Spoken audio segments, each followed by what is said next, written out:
Hello and welcome back to another episode of Becoming Relentless. I am your host, elenoa.mccabe. I'm an IFBB bikini pro and an online health and fitness coach. And today I am going to talk to you guys about healthy habits that actually work, because I know that we are midway through January, which is kind of a scary thing to say. We're already halfway through the first month of 2025. But I want to make sure that everybody is bringing good, new, healthy habits into the new year. And this was actually sparked off of a conversation that I had with one of my friends. She was kind of asking, like, does sauna therapy and like cold plunging and cryotherapy, like, do all of those things actually work, or is it just like overblown hype? And I do think while there is slight hype or buzzwords that go around, especially with fitness, like we all know there are always going to be like fitness trends and the cool things to do. There are certain healthy habits that do actually work, that if you are consistent with them over time, they will actually make big changes. So with that, I did want to address the whole question about sauna, whether or not that is like an appropriate therapy or if it works or not. I think some people, what I've heard, like the misconception is that a sauna just makes you sweat and like any weight that you lose from it is just water weight. And while that's true to a point, I don't think that you should use the sauna as a weight loss tool, but I do think that it is an awesome tool as far as like detoxification goes. So one of the ways that our bodies get rid of toxins or get rid of things that are floating around is through sweating, which is why oftentimes, like if you're going through something mentally or emotionally, like going out and breaking a sweat can usually help with that. There's a lot of different reasons why, but like literally breaking a sweat, you are clearing out toxins and things from your body. So when you go into a sauna, that is actually directly linked to health benefits, not only for like your internal health, but also for like your skin, cardiovascular diseases. It reduces stress and it boosts endorphins. So if you have access to a sauna, 100% use that thing like 2 to 3 times a week for just like 15 to 20 minutes. And you are going to see all of these amazing benefits. And I wish that I had access to a sauna. I go to hot Pilates and hot yoga because I want to sweat in those rooms. And so I kind of use those as like, one, it's a good way to break up the monotony of exercise for me.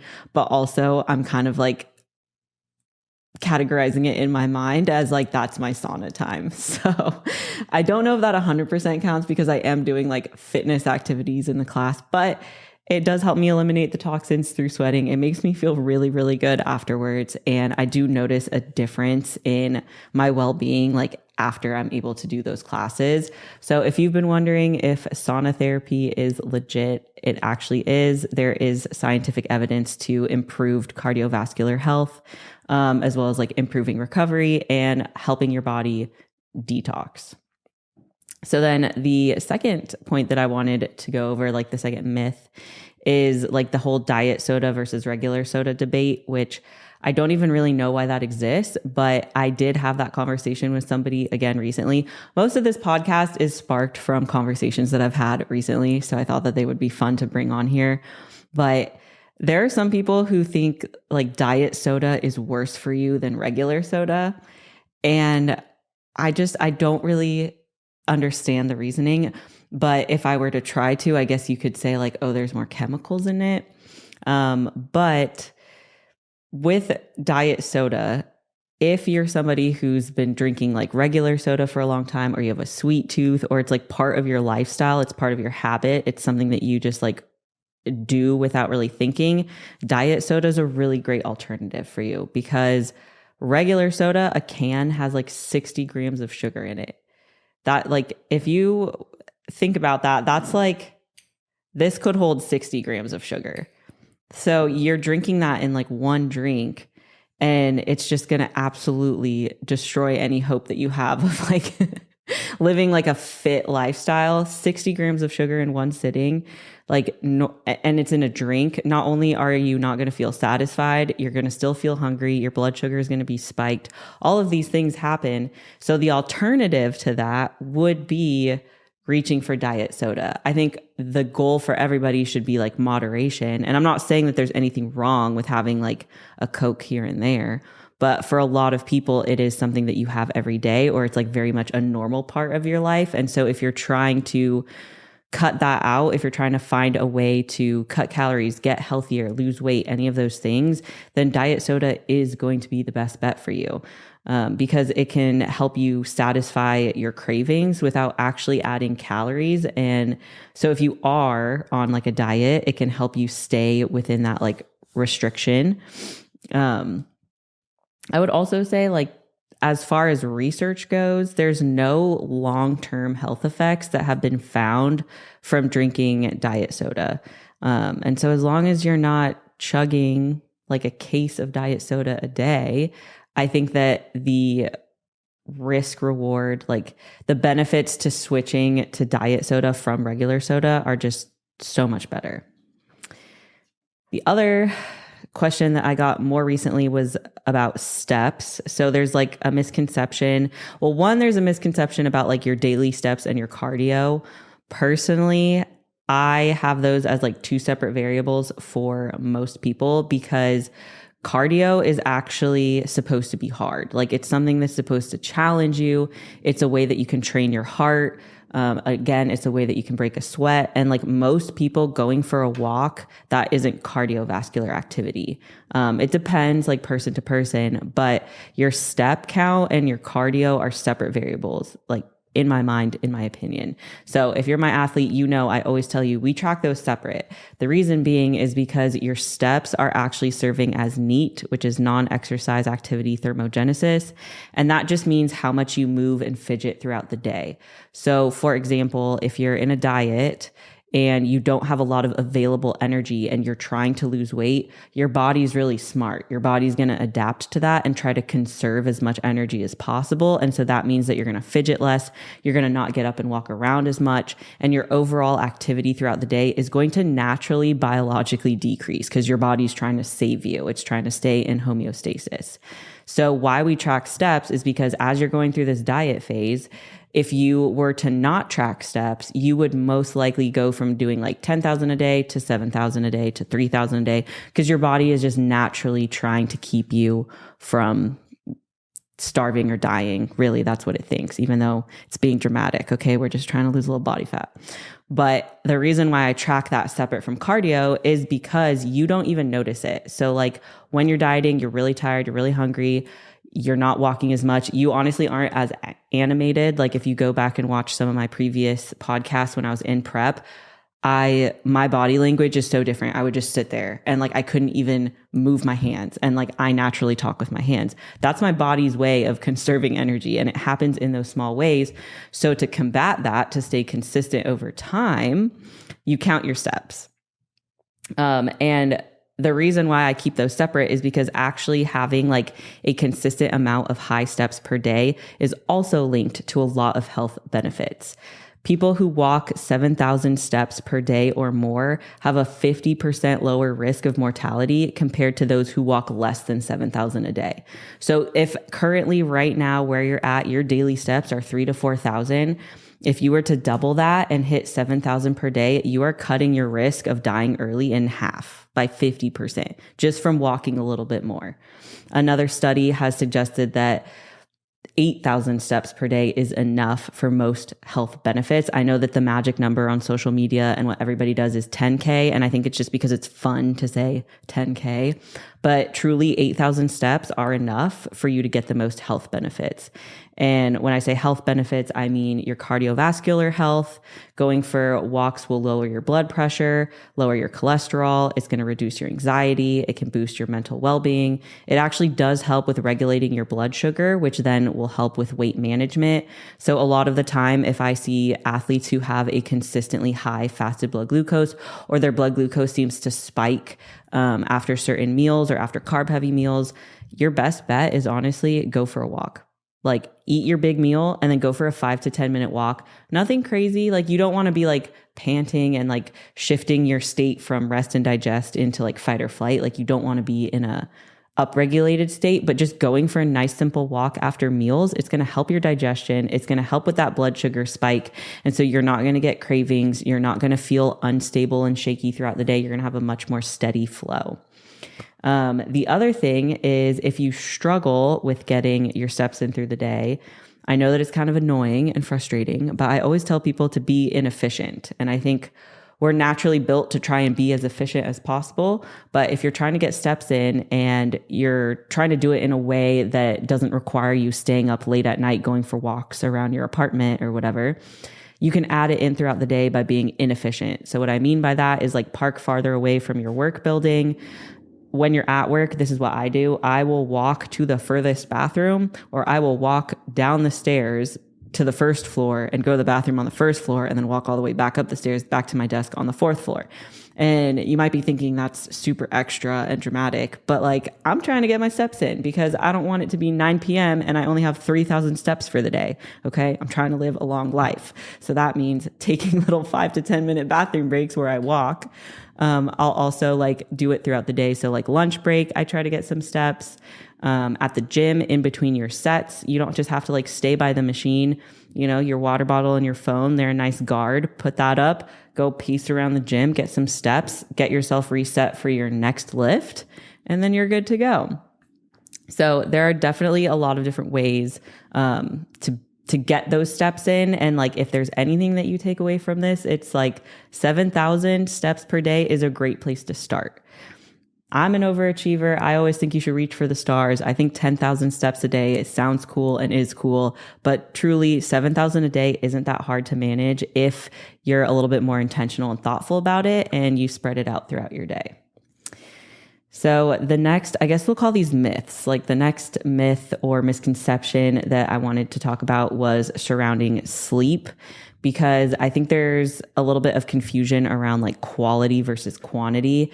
So we always hear like 7 to 9 hours, like adults need 7 to 9 hours, and we do, but there's a lot of differences, but there's biological differences. There's differences on like individuals just based off of like genetics. But if you're getting 6 hours of good quality sleep, you most likely feel so rested versus if you're getting like 9 hours of sleep, but it's not quality, you're not sleeping well. So first thing I would always aim for is quality of sleep, and then over time, get the quantity. And also, there have been new studies that show that women do need more sleep. We were not built like men. We are not small men. It's necessary for us to get at least 7, 8, 9, 10 hours of sleep. So if you're listening to this and you feel like, man, like I see my partner, like he gets up and goes and does his stuff, like he has no problem running off of like 6 hours of sleep, that's okay. You let him do his thing, because scientifically, as a woman, we need more sleep. We have a lot more going on hormonally that needs the extra rest and recovery. Not to mention just like the crazy stress of modern day life for a woman. So when it comes to sleep, number one is going to be making sure that you have like a good routine when you're going to bed. A lot of the time, I think we go throughout our day and we don't set aside time to actually like wind down. We just lay down in bed and like expect ourselves to turn off like a machine. Like, okay, cool, I'm laying down, time for sleep. That's not how it works. You have to have like a little bit of a routine, a little bit of a consistent like bedtime schedule so that your body understands like, oh, the temperature's going down, like we're taking a hot shower, we're doing the like nightly things.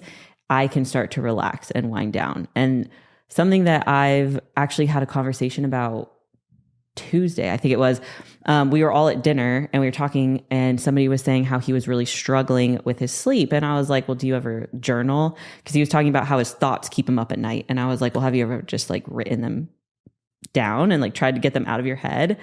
And he was just like, no, I've never tried that. I was like, you should probably try that.